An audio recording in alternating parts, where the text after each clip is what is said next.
ninasema tough times shape strong people, tena inakwambia don't quit.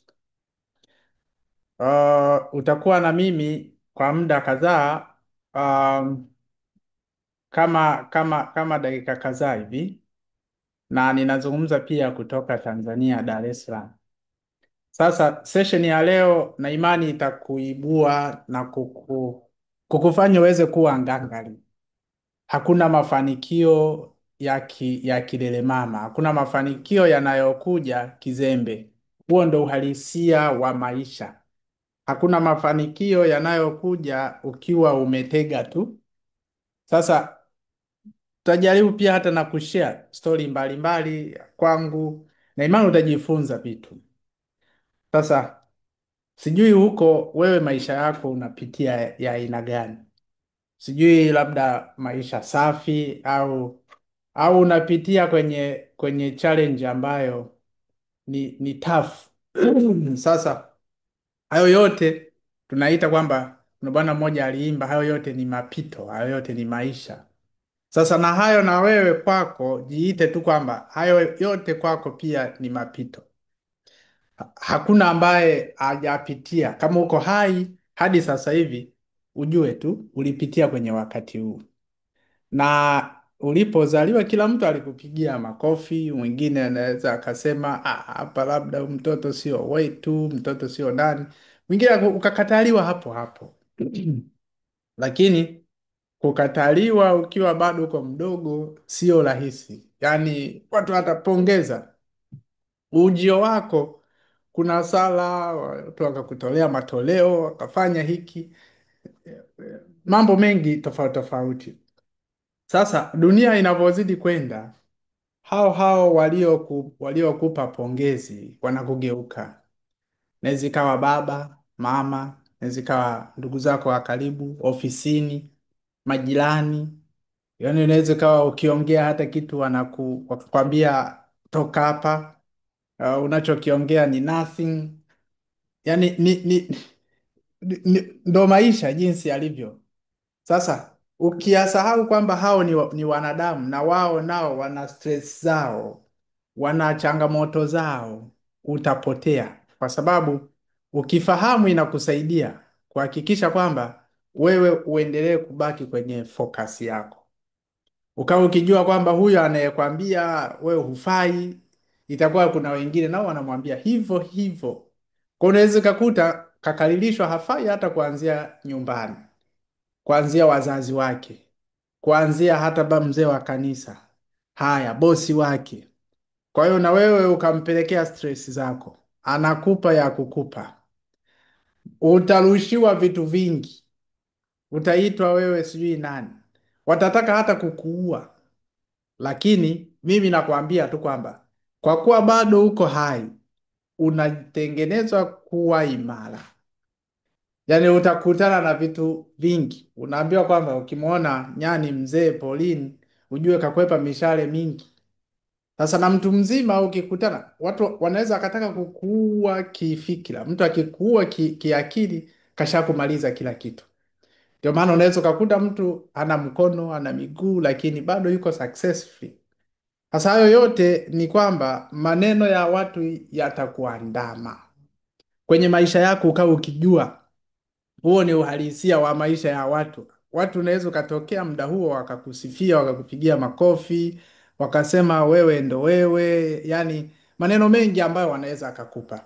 Lakini nakwambia tu, utashangaa tu ukitoka hapo wanakugeuka, wanasema anajifanya, anajisikia, ngoja tuone. Tulijua. Tena hata kama ukifeli wanasema tulijua, na hao wanaokwambia walijua, wao wako vile vile. Sasa hayo yote hayo, unajua kwamba kunachotakiwa ufanye nini hapo ulipokaa. Tukikuwekea hizo chupa hapo kwenye, najua kama umekaa huko comfortable sehemu, tukakuwekea hizo chupa au tukakuwekea pini mbalimbali hapo ulipokaa, manake kwamba utaanza kutafuta sehemu ya kukaa kisawasawa, au utanyanyuka. Sasa kuna shida mbalimbali ambazo tunazokutana nazo kwenye maisha yetu. Nakwambia tu kabisa kwamba kama bado unalalamika kwamba maisha kwako ni magumu, alafu bado umetulia vile vile, shida bado hazijakukaa kisawasawa. Kwa hiyo ondoka kwenye comfort, wanaita comfort zone. Kama kuna sehemu ulikuwa umetulia umerelax, ondoka hiyo sehemu, kajitafute, jitafute. Sasa kujitafuta, mtu anaweza asema ngoja niende labda mapolini nikajitafute. Nasema kuanzia thinking yako, kichwa usipumue, yaani usitulie kabisa. Kila siku fikiria kwamba unatokaje hapo ambapo ulipo. Sasa challenge mbalimbali ambazo watu tunakutana nazo kwenye maisha, lakini yote ya yote unaambiwa kwamba wewe unavyofikiria ni sawa, yaani kufikiria kwako wewe ni sawa. Kama unaona maisha ni kwako ni magumu, ni free kufikiria kwako maisha magumu. Kama unaona maisha ni kupambana ili utoke kwenye mtazamo wa kwamba maisha ni magumu, utatoka. Yaani katika sehemu ambazo Mwenyezi Mungu alitupa unafuu wa kwenye maisha yetu ni ile kutambua we mwenyewe unachofikiria. Mtu hata umpendi, unaweza ukamdanganya nakupenda mno, naye nalala na kuota, yaani unaweza ukasema hiki na hiki na hiki na hiki, lakini in reality kumbe sio kabisa. Ni free kufikiria jinsi unavyofikiria. Ndio maana tungekuwa tunajua watu wanavyotufikiria sisi, tusingetembea kabisa kabisa. Ungekuwa unajua exactly baba yako, mama yako, mme wako, mke wako, nani anachokuwazia, huenda yani ungehama kabisa. Sasa na wewe umepewa nafasi ya kufikiria kivyo vyote vile mafanikio, uone kwamba kufanikiwa sio fungu lako. Umepewa free, fikiria. Uone kwamba kufanikiwa ni wajibu wako, umepewa free.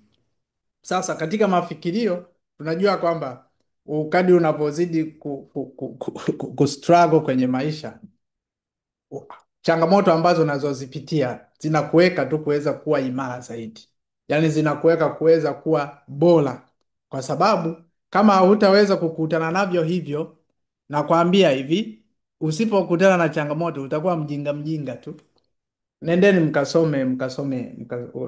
kama unaamini Biblia, kasome hiyo Mwanzo kuanzia 3, soma yote 3, utaona mwanadamu jinsi alivyofanya alipokutwa kwamba kwa hiyo umekula tunda, akasema hili tunda hili nimekula ni ameniletea huyu mwanamke.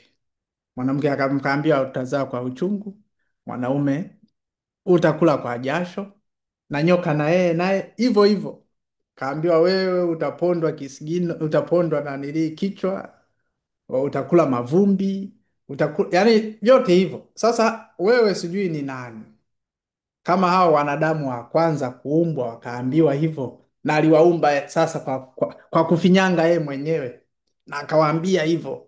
Sasa wewe unataka ule umekaa, yani kila kitu tu kije, yani umetulia tu, kila kitu kinatiririka tu, kinakuja hiki. Sasa kwenye kufikiria nakwambia tu, sijui wewe unafikiria nini. Wewe unaweza ukajiona kwa sasa hivi kama haufai, lakini kuna mtu akikuangalia anakutamani hivyo hivyo jinsi ulivyo.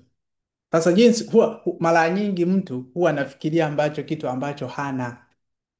Manake kwamba kama wewe unatembea hauna hata baiskeli, kuna mtu akikuona hivi anakutamani miguu yako. Kuna mwingine unaweza akikuona hata una viatu, tunasema na mimi kuna siku nitanunua kiatu. Sasa wewe unafikiria nini? Unafikiria hapo hapo ulipo, au hata kufikiria ufikirii? Eh, kama hata kufikiria ni tabu, basi tutakurudisha huko huko nyuma, tukwambie kwamba endelea, challenges ziendelee kuongezeka ili mambo yaweze kukaa sawa. Sasa sijui wewe unataka nini kwenye maisha yako.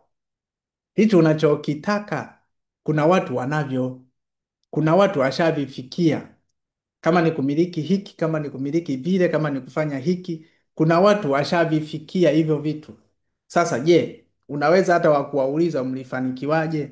Kama hauna access ya kuwauliza, basi kujifunza kwako inakubidi uweze kuweka muda wa kujifunza.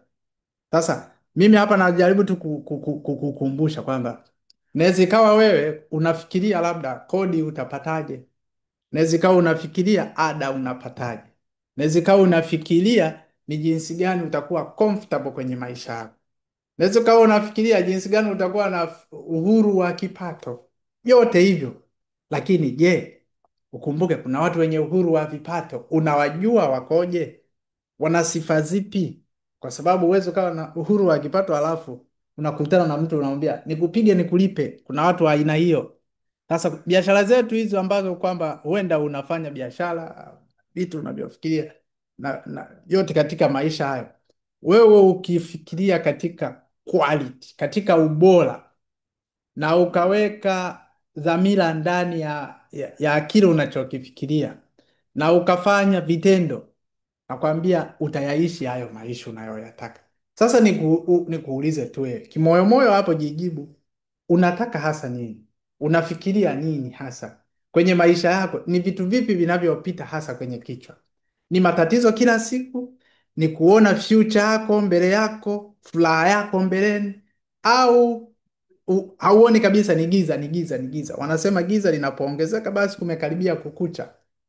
Unaweza ukawa uko na mawazo mbalimbali, ila hayo mawazo unatamani nijenge hii biashara ikue, ifike katika hatua fulani. Jifunze, ujue hizo hatua za kuzifikia mafanikio unayoyataka. Unaweza kuwa unasema nahitaji niweze kufikia ndoto fulani, nahitaji nisafiri dunia, nahitaji sasa. Bila action hiyo ni nothing, haina maana yoyote kwenye maisha yako, yaani haina maana yoyote kabisa. Kumbuka mwaka 2016 nilisema kwamba hebu sasa haya maisha jinsi yanavyoenda, nikajitafute zaidi. Kuna muda unakosa nauli kabisa, shilingi 400 daladala kutoka sehemu kwenda sehemu nyingine, unakosa nauli, lakini bado kuna kitu kinachokusukuma nyuma kwamba kuna malengo unatakiwa uyatimize, lakini pia kuna watu pia wanakusubiria wewe. Yaani hivyo ambavyo jinsi unavyojiona sasa hivi hauna hata labda marafiki wa kuja kukutembelea. Nikwambie tu kuna watu wanakutegemea wewe pasipo kujua. Siku ukianza kupata utawaona tu. Utashangaa unaambiwa, huyu mtoto wa mjomba, huyu mtoto wa nani? Huyu mtoto ni watu kama hao. Sasa hivi waje wakae kwenye njaa kwako sasa. Inakuwaje? Si anapewa mwenye nacho. Eh, Useme kwamba huyu mtoto wa mjomba mwambie aje, afu aje akae kwako, afu inakuwaje sasa? Kama wewe mwenyewe labda hata kujiweka sawa bado ni changamoto, haujui nini unachokitaka, hauna yani, tuseme uko mweupe kama ndo kwanza umezaliwa leo. Sasa hebu jiulize, hayo maisha ambayo ukiyaishi ya design hiyo kwa baadaye ni aibu. Kama unataka ujue kama ni aibu, uje uangalie wale wazee kuanzia miaka 50, miaka mingapi, waulize ni vitu vingapi, ni vitu gani ambavyo unajutia kipindi huko kijana. Watakuorozeshea, na hivyo wanavyoviorozesha utakuta ndo vijana wengi wanavipenda, ndo wanavyovifanya sasa hivi. Yaani katika maisha yao ndo hivyo hivyo wanavyovifanya, na unasema ngoja nisubirie, takuja pensheni huko mbeleni. Isubiri pensheni uone kama itakulipa, lakini kwenye changamoto, kwenye matatizo ndo sehemu ya kutengeneza wewe njia ya kutoka. Sasa hivi hauoni mbele wala nyuma, yaani sasa hivi inaweza ikawa hata mitandao ya kwenye nanili haikuamini hata kukukopesha kabisa. Yaani mtandao hata huo wa simu unaotumia haukuamini hata kukopesha. Lakini je, wewe kwenye challenge ulionayo kuna njia na kuna suluhisho ambalo unaweza ukalipitia, hasa kama ukizikubali changamoto ambazo ziko kwenye maisha, alafu ukasema tulia, ngoja nitulie tu ziniue, zitakuua kweli. Lakini ukisema yes, nimeumbiwa hizi changamoto nizipitie, alafu nije niweze kuwa mfano kwa watu wengine. Kuwa mfano kwa watu wengine haiji bure bure. Bwana Jesus sasa hivi ni mfano kwa watu. Yaani hivi kuna mtu kuna mwanadamu aliyepitia kama Bwana Jesus. Aliyesulubiwa tena uchi, akapigwa, akafanywa hiki, kazalauliwa, sikafanya hiki. Hasa kama yule ni mwana wa Mungu, na wewe ndo na wewe pia ni mtoto kutoka huko. Je, Wewe changamoto ukipitia unasema Mungu kaniacha, Mungu kaniacha, Mungu si kafanya nini? Angekuacha ungekuwa hivi, ungekuwa unapumua. Kama unaamini hajakuacha, nenda huko Muhimbili, kitengo si kitengo gani hapo, nenda humo kwenye hicho kitengo ukaangalie watu ambao wanavyo struggle kupumua. Utatoka hapo unasema kumbe mimi Mungu namkosea. Nakwambia hata kama uendai kusali utaenda kusali. Nenda Ocean Road. Kawaangalia watu wanavyohangaika na kensa. Nenda Moi, watu wanavyohangaika na mifupa. Utajua kwamba kumbe unavyokutana na hayo matatizo, nakwambia kwamba utalipa matatizo ili ya kufikie ufurahie zaidi. Kama unakutana na changamoto, lipa gharama zake. Maisha bila kulipa gharama zake, mafanikio bila kulipa gharama zake, hakuna utakachokifanikisha kwenye maisha yako. Unataka kukua kibiashara, lipa gharama za kukua kibiashara. Kwenda kujifunza ni kusoma, we mwenyewe uwe fit. Sasa kwa mfano unakuwa unasema natamani niwe naingiza milioni 10. Ukiambiwa simama hapo uitetee milioni 10, una maelezo ya kutosheleza? Hamna. Hasa kama hamna, kwa nini unaitaka hiyo? Kwa nini usichukue muda mrefu wa kujifunza ukapata knowledge iliyo imara, ili hata kama zikija unafurahia? Sasa kwenye maisha ambayo jinsi yalivyo, watu wanaogopa kulipa gharama zake. Ehe, labda unaenda kuanza maisha, haujui hata kodi utaipateje, ile unasema mimi nakomaa hivi hivi, nakomaa nitatoka tu. Kama shida hazikuui, zinakufanya kuwa imara. Sasa kama wewe unaziogopa hizo changamoto, mtu anasema mimi nimeumbiwa kukaa hapa hapa tu, mimi ni wa hapa hapa. Haya, endelea kuwa hapo hapo tuone. Kuna maombi mengine sio mazuri. Kisha kuna nanili, nilikuwa nasikiliza video moja inasema kwamba kama bado jitambui, anamwombea huyo anayekulisha kila kitu, amchukue Mwenyezi Mungu, amchukue shwa, afu baki wewe kama hivyo.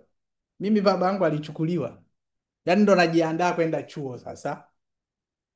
Nataka kwenda chuo, akachukuliwa na hakuugua. Alinyweshwa sijui nini huko kwenye baa, akatoka kanisani, kapita, akachukuliwa. Yaani ameenda kusali, yeye ndo alikuwa katekista, kafanya huko ibada, anakuja kurudi, anarudishwa mtu apumui. Wewe utafanyeje sasa? Tayari kashachukuliwa, unalia, unafanya hiki, lakini tayari ndo imeshaisha hiyo. Na mimi huwa nashukuru, muda mwingine huenda ningeendelea kuwa mjinga, lakini nakwambia tu usimwombee kama bado yupo, usimwombee achukuliwe. Kuna tabu ambazo utakazozipitia, lakini ukaa ukijua kuna ili uweze kupiga hatua, kuna watu inabidi waache kwenye maisha yako kabisa kabisa. Kuna watu ambao tunaokutana nao inabidi waachane nao, yaani inabidi hata ufanyeje, inabidi waachane nao, wanakurudisha nyuma. Sasa hao watu mimi siwajui, wewe ulionao siwajui kabisa, ila wewe ndo unayejua. Kuna watu wanakurudisha nyuma, inabidi uondoke kwenye mazingira hayo. Hata Bwana Jesus alisema nabii akubariki kwao, ondoka katika hayo mazingira. Sasa wewe unasema mimi ngoja, mimi huyu tumekuwa naye, huyu ni bebi wangu, anakusurubu, bado uko naye tu, anasema hata aniue mimi niko naye tu, yani nakomaa naye maisha yangu yote. Unahangaika, unafanya pia, anakurudisha nyuma. Unapata hiki kabla hujakaa sawa, anakurudisha nyuma. Na nakwambia hivi, ukiendelea nao hao watu, najua kwamba kuna watu wanasema ni matawi, kuna watu ni mizizi, na kuna majani tu. Sasa sijui wewe una watu wa aina gani? Mizizi ndo ile inakufanya kuwa imara, yani inakomaa na wewe kwenye shida. Sasa kama ni matawi ndo hivyo, upepo umepiga, au kama ni majani, upepo tu ukipuliza yanapukutika. Sasa unahitaji kuwa na strangers, kuwa na watu ambao ni imara wa kuweza kukuongoza katika maisha yako. Ukitaka kufanikiwa, hakuna mtu aliyefanikiwa na utitiri wa watu kwamba wote hawa ni marafiki zangu. Kuwa na watu ambao wanaokuongoza, kuwa na watu wanaokuchallenge, kuwa na watu ambao kwamba ukikutana nao, yani hata cha kuzungumza inabidi upangilie, sio unarukaruka tu lolote ile linalokuja wewe Nakwambia tu kabisa, narudia, angalia kwenye watu wako watu ulionao, ni quantity au ni quality? Kama ni quality, bakia nao. Kama ili mradi uko nao, endelea nao. Lakini nakwambia tu kwamba hizo fia ukizibadilisha kwenda kwenye maisha itakuwa, yani hizo hofu hizo ziondoe hizo hivi, itakuwaje? Hakuna cha kwamba itakuwaje. Yaani utakutana tu na changamoto huko, lakini nakwambia utatoka ambapo ulipo.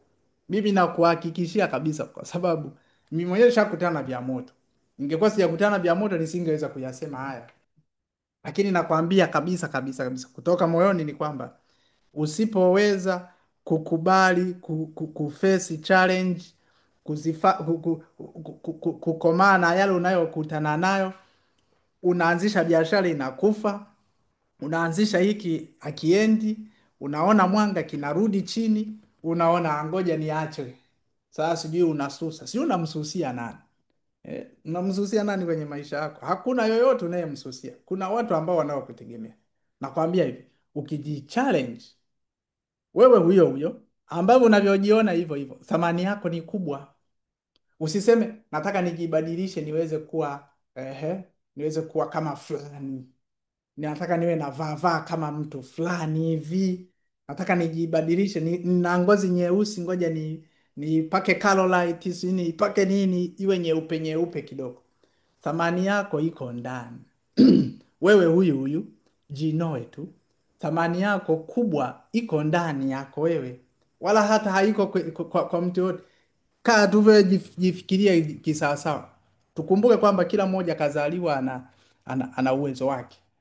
Kila mtu kazaliwa ana uwezo wake binafsi. Shida tu ni ile kwamba uwezo wako unataka ulinganishe na watu wengine. Ndio changamoto inayokuwepo. Watu wako bize sa tafuta hela, tafuta hiki. Hizo pesa unazozitafuta, hizo si nini, zipo yani hapo ulipo zinakuzunguka. Sasa unaweza ukawa unafikiria mimi huku polini huku mbona hamna nani. Dunia ya sasa hivi karibia kila sehemu inakuzunguka. Ukitaka kuchati sasa hivi na watu walioko Marekani unachati nao. Ndio watu wanaokuzunguka, ndio dunia iliyopo. Ukisema kwamba nataka ni chati sasa hivi na watu wa China. Kuna ndugu yangu kaenda China, ngoja nimtumie. Naomba uniletee kitu hiki na hiki na hiki. Anakuletea. Sasa watu gani wanaokuzunguka? Ukisema watu waliokuzunguka ndo god ya maisha yako, sio wale uliozaliwa nao na ndio unaoshinda nao au uliosoma nao. Dunia ina watu wengine tena watofauti kabisa, ambapo ukiitumia itakusaidia. Nakwambia tu, kadri unavyozidi kukua, usihangaike kujilinganisha na mtu. Jipambanie wewe mwenyewe, jiboreshe, jiulize kwamba wewe uko mzigo upande gani? Haya, huo mzigo basi uboreshe uweze kuondoka katika hiyo hali. Lakini usikae ukiwa unajilinganisha, unasema Kazimiri yuko hivi, nataka nijilinganishe naye. Wewe huwezi kuwa kama mimi, hata ufanyeje hauwezi kuwa kama mimi. Sasa pambana na changamoto zako, jiulize, kuna hatua mbili nilizipiga. Usianze kuangalia jirani yangu hapa amepiga hatua ngapi? Hatua tano. Wewe unajua mziki aliyouandaa. Wenzako unaweza kusema ndugu yangu, kumbe kila mwezi wa 12 anaendaga kula bata sehemu fulani. Kumbe mwenzako anajiweka kidogo kidogo hadi kuja kufika huo mwezi wa 12, hicho kiwango alichonacho ndo cha kwenda kula bata kwake. Sasa wewe unajikuta kumbe yeye anachokiweka hicho kidogo tu, wewe ndo hicho kinachokutosha kwenye maisha yako karibia mwaka wote. Sasa unajilinganisha naye, unaambiwa kwamba inabidi ujichallenge, ukuze kipato chako, ndo uanze kula maisha. Tunasema uanze kula furaha hizo kama ambazo unazozitafuta. Sasa hao yote katika maisha yako, kwenye maisha ya mwanadamu kuna vitu vya tofauti tofauti utakutana nazo. Kuna vitu vya furaha utakutana nazo. Kuna vitu vya changamoto utakutana nazo. Unaambiwa kabisa kwamba jitahidi katika maisha yako. Na hii ni changamoto inayowatesa watu wengi. Watu wako vizuri kutumia, hawako vizuri kuzalisha. Yaani mtu yuko vizuri kutumia, ndio maana unaweza ukamwambia mtu Hebu njoo hapa, nataka nikupe 20,000. Anakuja chapu, au anakwambia nitumie haraka haraka tu kwenye namba hii, haijalishi ana hela au ana hela, anakwambia nitumie kwenye hii namba. Ila kuna watu ukimwambia hebu njoo nikuonyeshe namna ya kupata 20,000, anaweza akaja akiangalia, he, kumbe ndo iko hivi. Mimi bwana, hapana. Hasa kwenye maisha, jifunze, usianze kuwa unatawanya kabla hujazipata. Hivi unajua kuna watu kama hivi, mshahara kama hivi haujafika, ashaanza kutawanya kabisa na ushaisha tayari. Sasa ameshaenda kutawanya, anajua kabla hajakusanya, unajua ni nini? Kashaenda kwa mangi sasa hivi kashakopa, kashaenda sijui kwa nani kashakopa, si kashaenda kwa nani kashakopa, kashaenda huko kashachukua, mshahara wote unakuja kufika umeshaisha. Wewe kama uko kwenye situation kama hiyo, muombe Mungu akupe macho mengine ya kuona, kwa sababu kugrow kwake sio rahisi. Unaambiwa kwamba inabidi angalau pesa unaipata, unakaa inatulia. Basi kwanza, hebu uje ujichallenge kwamba mshahara umeingia, ukae hata miezi miwili humo ndani hujatoa hata 100. Utasikia nitakula nini? Vipi ukifungwa utakula nini? Au kipindi wanatumbuliwa, katumbuliwa kwa bahati mbaya, ungekula nini? Hasa kama ndo iko hivyo kwamba kuna kitu ambacho unachohisi kwamba bila hiki siwezi kuishi, anza kufikiria tofauti kabisa katika maisha yako. Kwenye maisha kuna furaha zitakuja, kuna wakati utapitia changamoto. Haijalishi utakuwa na vitu kwamba umeshavipata vikubwa au umeshavipata changamoto utakutana nazo. Yaani mtu unaweza ukafanikiwa na bado ukapata changamoto hivyo hivyo. Ndo maisha ya mwanadamu jinsi alivyo. Usitegemee kwamba ni kula tu bata tu kila siku. Ili uweze kupiga hatua hayo unayoyafikiria, anza kuyafanyia kazi, anza kupigana nayo, anza kusema kwamba usiishie tu kwa mwakani nitaanza, ngoja wiki ijayo ndo nitafanya hivyo. Anza leo, anza sasa hivi, anza kwa muda huu. Ngoja hasa nisubirie kwanza, wanafunzi wafungue shule alafu ndo nifanye maamuzi. We umeagana na hayo mawazo yako kwamba lazima wao wafanye hiki ndo uweze kufanya hivi. Kama mawazo yanakuja, unatakiwa uweze kufanya, na muda huo upo, fanya. Unataka kuanza biashara, fanya hiyo biashara. Haya, unataka kusema si ufanye kuanza kufanya uwekezaji, fanya. Usiseme nasubiri. Unapokuwa unafanya utakutana na challenge mbalimbali challenge ambazo utakazokutana nazo, endelea kufanya, mwendelezo lazima uwepo. Endelea changamoto, yani hutaweza kupata matokeo kabla hujakutana na changamoto. Hata kama yakitokea ama matokeo kama ni ya haraka, baada ya muda pia na wenyewe yatapotea. Yani changamoto zinakufanya uweze kuwa imara, uweze kujua thamani ya mafanikio. Watu wanasemaga watu waliofanikiwa wana roho mbaya. Wanajua thamani ya mafanikio, kwamba kufanikiwa sio sio kama jinsi unavyolamba tu nanili, wanasema unalamba sijui ice cream sijui nini.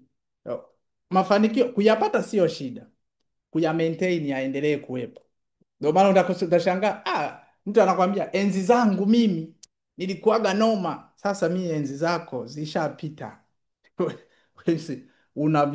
Kadiri unavyozidi kufocus kwenye mambo yako, utapitia vitu mbalimbali ambavyo vitakavyoenda kukupelekea kwenye mafanikio yako. Nakwambia tu kabisa, hautaweza kuwa mwalimu kwa hizo challenge utakazokutana nazo, vitu mbalimbali utakavyokuwa unavifanya, utakuwa umeshachukua uzoefu wa kutosha. Mafanikio, ili umfundishe mtu kwamba hatua za kufanikiwa, sio utaweza kumfundisha kwa vitabu. Mtafanya kwa hatua, mtafanya kwa vitendo.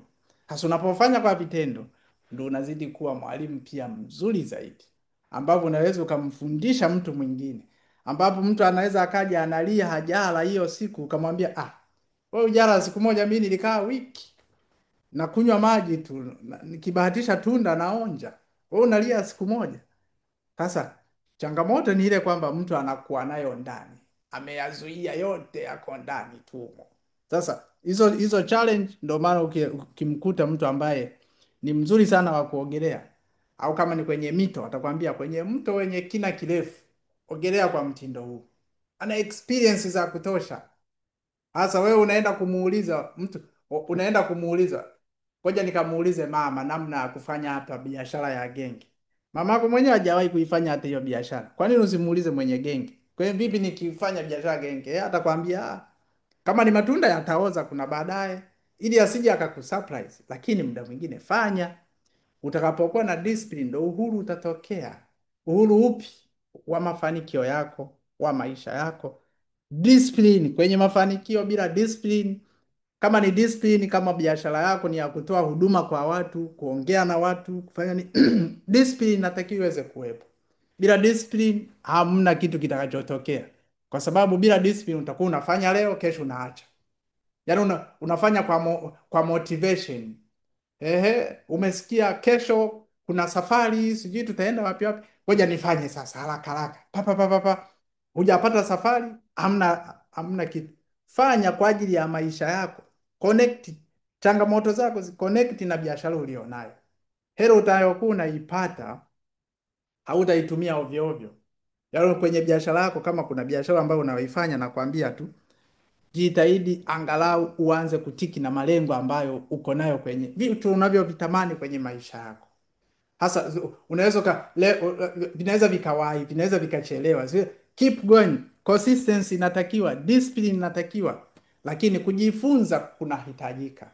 Unapojifunza kuna kusaidia kuweza kuwa unafikisha hata ujumbe ambao uko bora kwa watu.